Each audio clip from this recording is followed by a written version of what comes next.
Hello guys, welcome back to the channel. Today we are starting with the new chapter जो कि है issue of debenture, chapter number 9 class 12th का। ये chapter बहुत ही easy है, shares के मुकाबले तो बहुत इजी है और शेयर्स जैसा ही मिलता जुलता चैप्टर है। ये चैप्टर आपको लगभग 6 to 8 मार्क्स देकर चला जाएगा और बहुत ही इजी चैप्टर है। चलिए जल्दी से स्टार्ट करते हैं।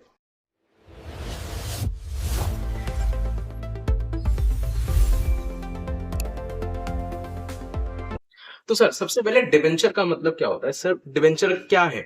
डिवेंचर एक तरीके का सिक्योरिटी है बेटा। सबसे पहली चीज तो क्या है, डिवेंचर एक तरीके का सिक्योरिटी है। ठीक है, अब डिवेंचर की सबसे पहले एक डेफिनेशन पढ़ लेते हैं, उसके बाद बात करते हैं थोड़ी सी, है ना। तो debenture is a written instrument और document acknowledging borrowing, that is debt, the terms of payment of principal and payment of interest at a specific rate and are stated in the document. तो sir, सबसे पहली चीज तो what is debenture. Debenture के बारे में definition तो पढ़ ली, थोड़ा थोड़ा समझ आ गया होगा, लेकिन अच्छे से थोड़ा एक बार बात कर लेते हैं क्या है। तो सर, डिवेंचर का मतलब क्या है? एक तरीके की सिक्योरिटी है। जब कंपनी को पैसा चाहिए होता है, कंपनी को लोन चाहिए होता है, कंपनी को पैसों की जरूरत होती है, लेकिन वो ओनरशिप ट्रांसफर नहीं करना चाहते, राइट। तो ओनरशिप जब वो ट्रांसफर नहीं करना चाहते होते, तो उस टाइम पे वो लोग क्या इशू करते हैं? वो लोग इशू करते हैं डिवेंचर्स। ओके, उनके पास दो ऑप्शंस होते हैं हमेशा। जो फंड्स उठाने के दो ऑप्शंस होते हैं, एक ओनरशिप देके जो कि शेयर्स होता है, और एक लोन करके। और लोन वो दो तरीकों से ले सकते हैं, किसी फाइनेंशियल इंस्टीट्यूशन से ले सकते हैं, या फिर और दूसरा क्या तरीका है सर? दूसरा तरीका है डिवेंचर्स, राइट। डिवेंचर्स क्या होते हैं? डिवेंचर्स एक तरीके के टाइप ऑफ सिक्योरिटीज होती हैं जो कि कंपनी लोगों को ऑफर करते हैं और लोग उनको क्या देते हैं? उसके बदले पैसा देते हैं। अब वो जो पैसा है वो लोन होता है, तो डिवेंचर का पैसा उन्हें वापस करना होता है जिनसे भी उन्हें पैसा मिला है, करेक्ट। तो डिवेंचर होल्डर को बेसिकली हमें ये पैसा वापस करना होता है, डिवेंचर होल्डर। अब सर, डिवेंचर होल्डर कौन होता है? डिवेंचर होल्डर बेसिकली वो लोग जिन्होंने डिवेंचर खरीदे हैं कंपनी के, राइट, और कंपनी को पैसा दिया है in against of that debenture, of that document. और सर, इन डिवेंचर्स के ऊपर क्या होता है? एक स्पेसिफिक रेट होता है, एक स्पेसिफिक रेट होता है जिसके ऊपर हमें इंटरेस्ट देना रहता है। एक इंटरेस्ट रेट स्पेसिफाइड, पहले से स्पेसिफाइड होता है, वो रेट पे इंटरेस्ट हमें देना पड़ता है। हमें मतलब कंपनी को, किसको? डिवेंचर होल्डर को वो इंटरेस्ट देना पड़ता है, राइट। अब क्योंकि ये डिवेंचर एक तरीके का सिक्योरिटी, इसको भी हम इशू करते हैं। कंपनी सबसे पहले क्या करती है? इशू करती है। अब वो इशू कैसे करती है? बिल्कुल शेयर की तरह होता है। शेयर में क्या सीखा था हमने? शेयर में सीखा था सर कि शेयर को हम दो तरीकों से इशू कर सकते हैं, एक पार पे और एक प्रीमियम पे। क्या हम कभी भी इस शेयर को डिस्काउंटेड प्राइस पे इशू कर सकते हैं? नहीं, पर डिवेंचर को हम डिस्काउंटेड प्राइस पे इशू कर सकते हैं। ओके, नाउ ये कहां पर लिखा है? ये सब चीजें कंपनीज एक्ट 2013 में लिखी हुई है ऑलरेडी। तो जो इशू ऑफ डिवेंचर होता है वो तीन तरीकों से हो सकता है, पार, प्रीमियम और डिस्काउंट। सर, इसका मतलब क्या है? यहां पर भी क्या वो सारा नॉमिनल वैल्यू वगैरह सीन चलेगा? यस। तो बेटा, अगर कोई भी डिवेंचर है तो उसका भी एक नॉमिनल वैल्यू होता है। उसका भी क्या होता है? एक नॉमिनल वैल्यू होता है। वो नॉमिनल वैल्यू का मतलब कि वो एक मिनिमम अमाउंट जो कि मेमोरेंडम ऑफ एसोसिएशन में स्टेटेड होती है कि भाई एक डिवेंचर इतने रुपए का रहने वाला है। ओके, नाउ एक डिवेंचर अगर हमने 100 रुपए का उसका नॉमिनल वैल्यू रखा और मैं उसको 100 रुपए पे ही इशू कर रहा हूं, that will be called par, right. अगर मैं 100 रुपए के डिवेंचर को 120 रुपए पे लेस से इशू कर रहा हूं, that will be called premium. And अगर मैं उस डिवेंचर को 90 रुपए पे इशू कर रहा हूं, that will be called discount. क्या मैं शेयर्स को इशू कर सकता हूं डिस्काउंट पे? नो, बट क्या मैं डिवेंचर को कर सकता हूं? यस। ठीक है, तो ये पॉइंट आपको बहुत अच्छे से याद रखना है। नाउ डिवेंचर को इशू करने के बाद इनके बाद आती है हमारी रिडम्पशन की, राइट। रिडम्पशन का मतलब क्या होता है? सर, रिडेम्पशन का मतलब होता है पैसा वापस करना। जब भी पैसा वापस करना पड़ेगा, पैसा वापस करना, ठीक है, तो पैसा वापस करना पड़ेगा। तो ये क्योंकि एक तरीके का लोन है बेटा, अब लोन है तो पैसा वापस करना पड़ेगा कभी ना कभी, ठीक है। अब वो कभी ना कभी कब करना पड़ेगा, वो कैसे पता चलेगा? वो जनरली 5 या 10 ईयर्स का होता है, 5 और 10 ईयर्स का पीरियड होता है, ठीक है। अब वो कब बताया जाता है कि भाई हम कितने टाइम में उन डिवेंचर्स को रिडीम करेंगे या वापस करेंगे उनका पैसा? वो जब भी डॉक्यूमेंट जब इशू करा जाता है, जब भी डिवेंचर इशू करा जाता है, तभी वो स्पेसिफाई कर दिया जाता है रेट के साथ कि भाई इतने रेट का डिवेंचर है जिसके ऊपर हमें इतना इंटरेस्ट देंगे। साथ ही साथ हम इतने साल बाद जाके उस डिबेंचर को क्या करेंगे, रिडीम करेंगे। ओके, आगे जब रिडम्पशन की बारी होगी तो रिडम्पशन भी दो तरीकों से हो सकता है। रिडम्पशन भी दो तरीकों से हो सकता है। कैसे कैसे हो सकता है? रिडम्पशन एक तो हो सकता है पार पे, एक रिडम्पशन हो सकता है प्रीमियम पे। ठीक है, अब पार और प्रीमियम, सर डिस्काउंट क्यों नहीं है यहाँ पे? देखो, कंपनीज एक्ट 2013 ने डिस्काउंटेड प्राइस पे रिडम्पशन को अलाउ नहीं कर रखा। तो अलाउ कैसे है? सिर्फ और सिर्फ दो रूपों में रिडम्पशन हो सकता है, एक पार पे और एक प्रीमियम पे। समझ आ रही बात? यस।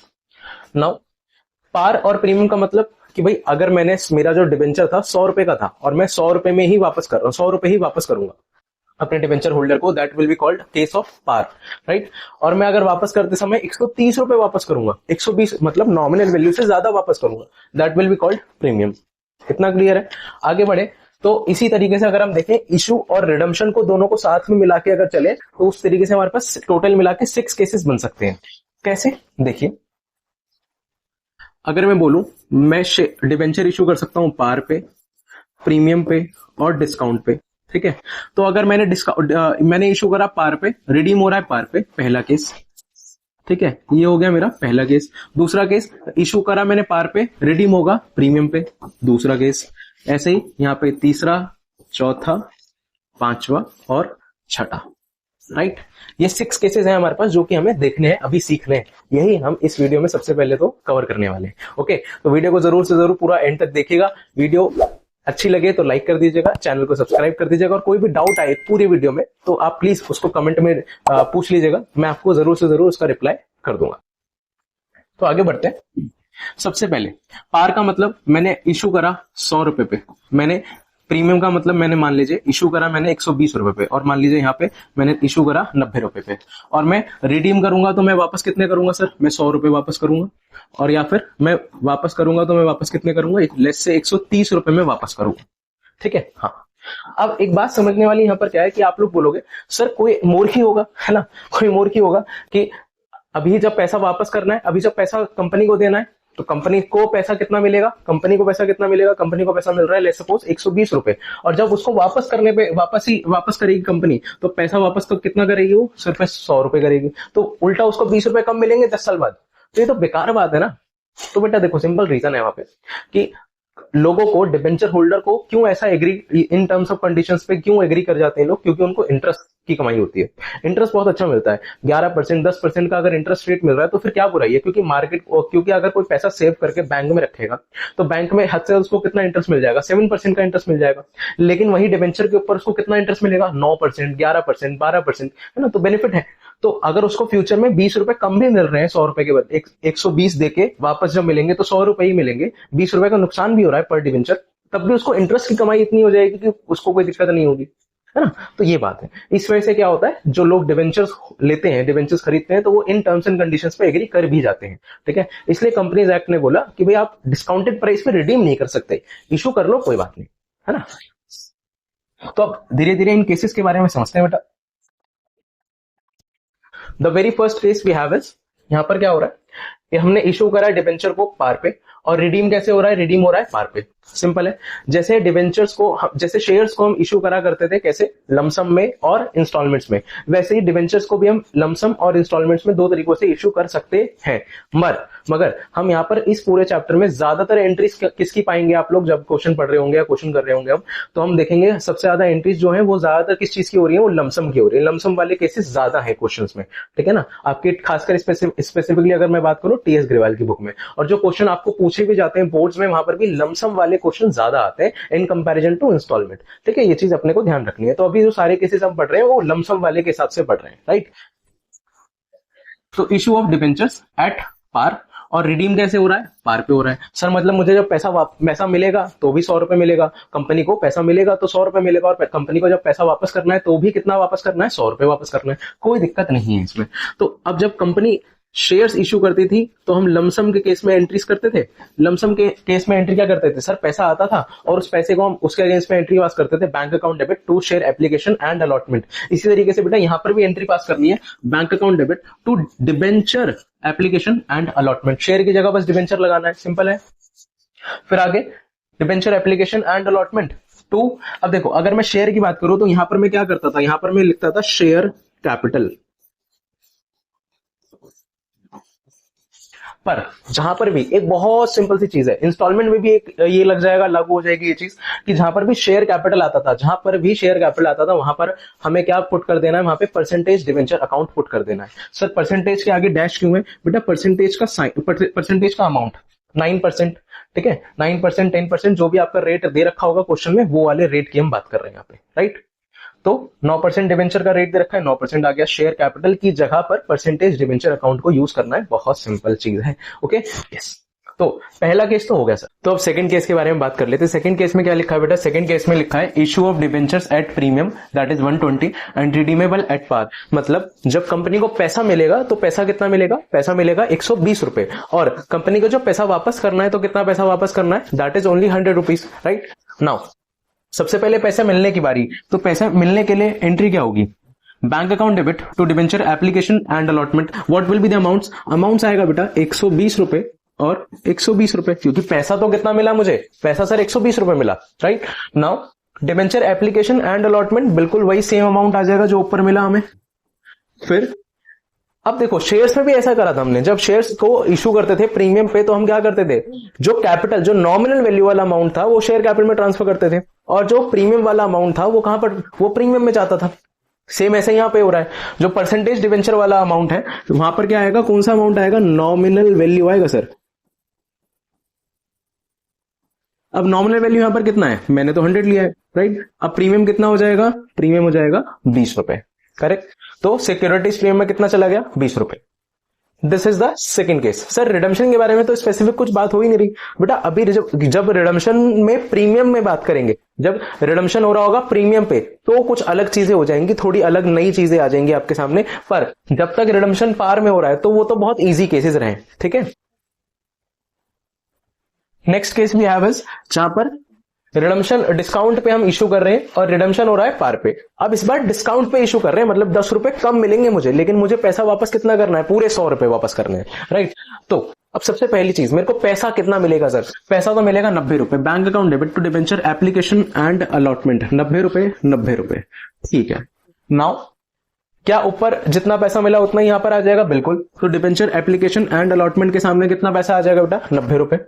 परसेंटेज डिवेंचर में कितना अमाउंट आएगा? परसेंटेज डिवेंचर में सर उतना अमाउंट आता है जितना मेरा नॉमिनल वैल्यू है, और नॉमिनल वैल्यू मेरा कितना है? नॉमिनल वैल्यू है मेरा 100 रुपीज। तो डिस्काउंट कितने का दिया मैंने सर? 10 रुपए का डिस्काउंट दिया आपने, तो discount on issue of debenture के नाम से कितना अमाउंट आ जाएगा? 10 रुपीज आ जाएगा, ठीक है, यस। सो ये तो हो गया हमारा जब हम रिडम्पशन कर रहे हैं पार पे, करेक्ट। अब हम कर रहे हैं वो वाला केस जहां पर हम रिडम्पशन कर रहे हैं प्रीमियम पे, तो वो बहुत इंपॉर्टेंट है, ये टॉपिक बहुत ध्यान से समझिएगा सभी, करेक्ट। तो जरा मुझे एक टॉपिक पे आना है, दैट इज ऑफ 11th। क्या आप सभी ने प्रूडेंस प्रिंसिपल पढ़ा है?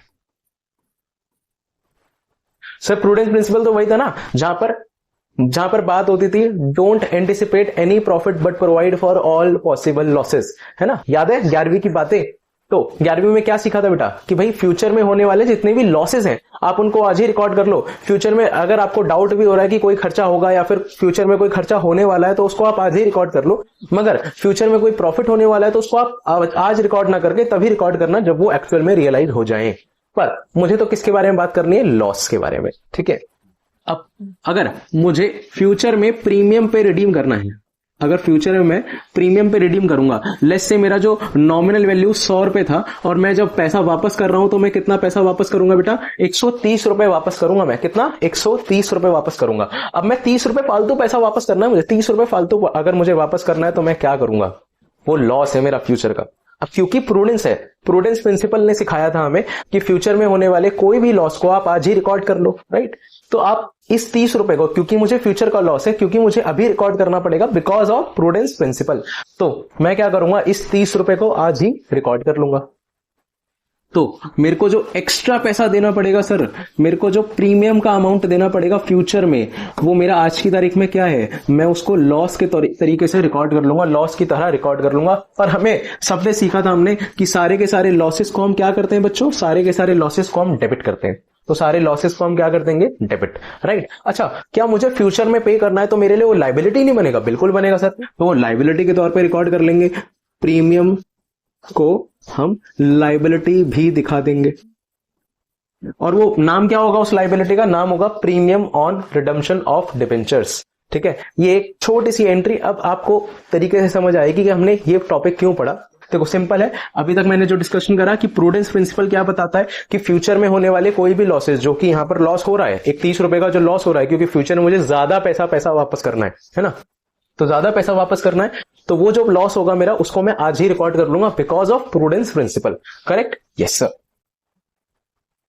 तो next case we have is जहां पर हम डिबेंचर को इश्यू कर रहे हैं पार पे और रिडीम हो रहा है प्रीमियम पे। ठीक है, चलो मैं ये वाला केस वहां से ना देख के मैं यहां से प्रॉपरली साथ में समझते हैं इसको। ठीक है, तो ये टॉपिक समझा। अब जरा एंट्रीज पास कर लेते हैं, जरा केस के बारे में देख लेते हैं। अब केस क्या है? केस पहला के अब इसके ऊपर जहां पर हम प्रीमियम पे रिडीम करने वाले हैं, तो पहला केस मैं बता रहा हूं आपको, जहां पर हमने डिबेंचर इश्यू करा 100 रुपए पे यानी पार पे, और जो रिडीम हो रहा है वो रिडीम कैसे हो रहा है? प्रीमियम पे। ठीक है, तो जरा इसकी एंट्रीज देखेंगे, जरा ये वाला केस समझते हैं।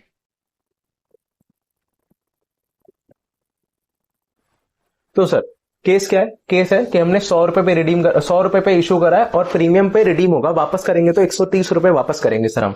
ठीक है, नाउ इसकी एंट्रीज देखिए फटाफट से।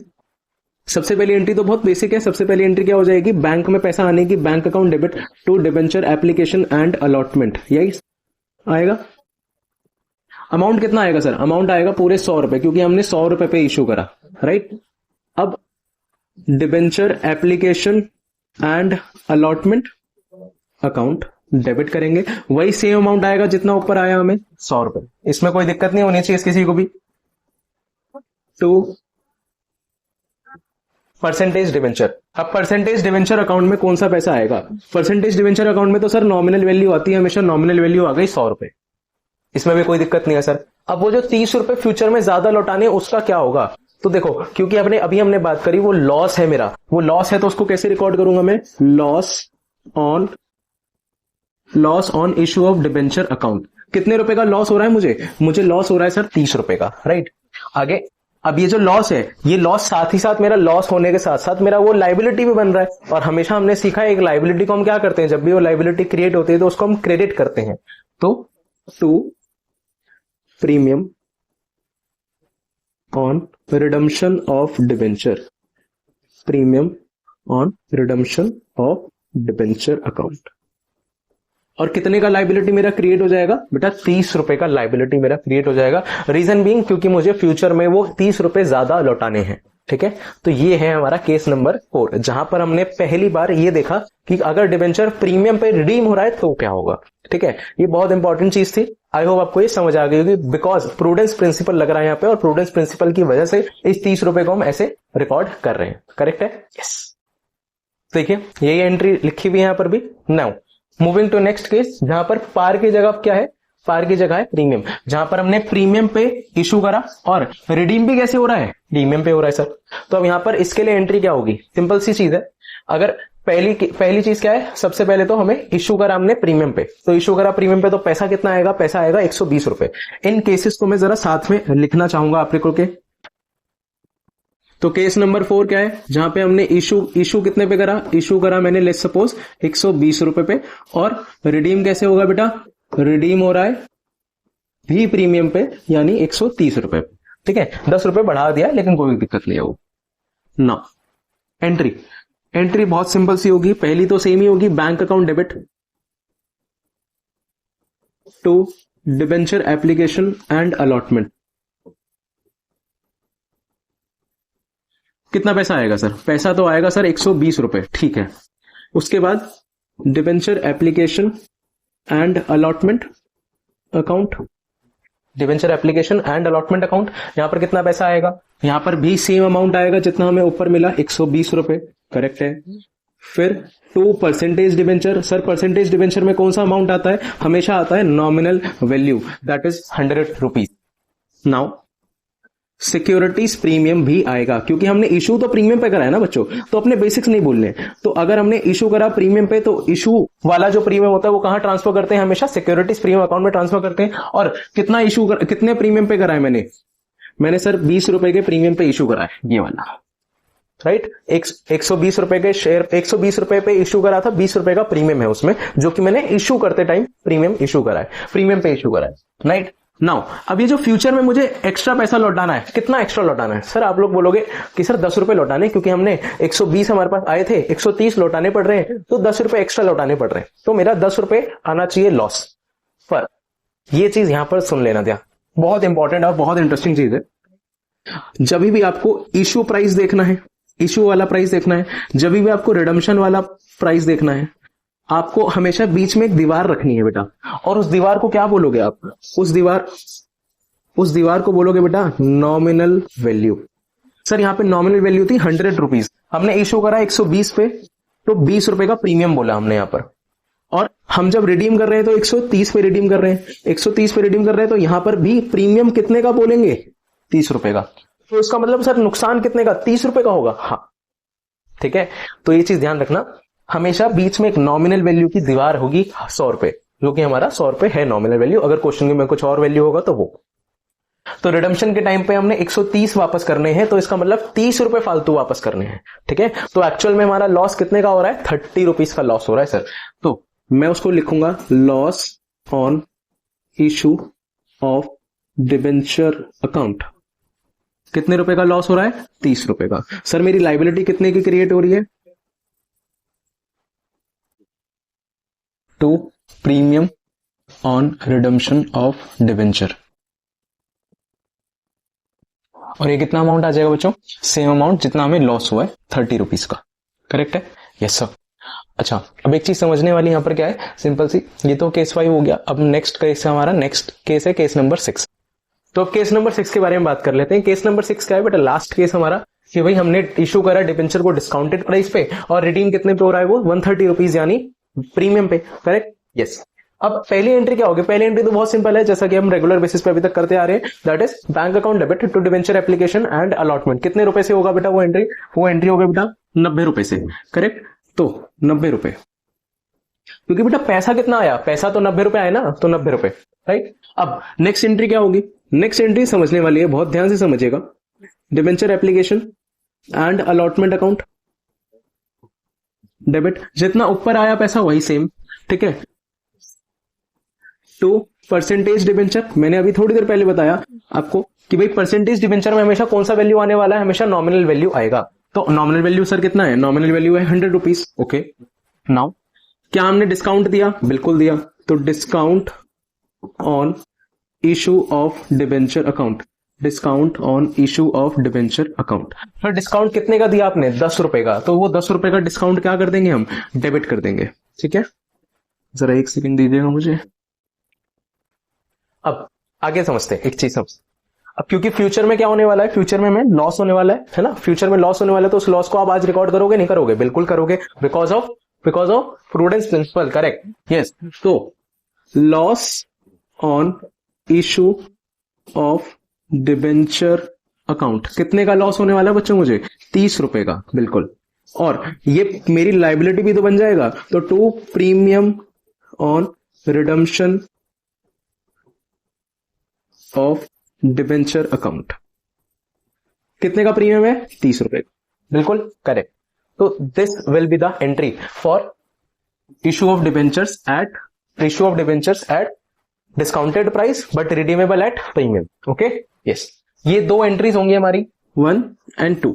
ओके, ये चीज आपको याद रखनी है। अगर आपको ये केस समझ आए हो तो आप इजीली अब आप क्वेश्चंस कर पाओगे, बहुत इजीली आप क्वेश्चंस कर पाओगे। तो अब नेक्स्ट वीडियो में मिलते हैं। नेक्स्ट वीडियो में हम क्वेश्चंस ही करने वाले हैं, तो स्टे ट्यून्ड। और अगर आप यहां तक आ गए हो तो कोई भी दिक्कत लगी हो तो प्लीज कमेंट बॉक्स में अपना डाउट पूछ लीजिएगा। नेक्स्ट वीडियो के लिए मिलते हैं। Bye bye.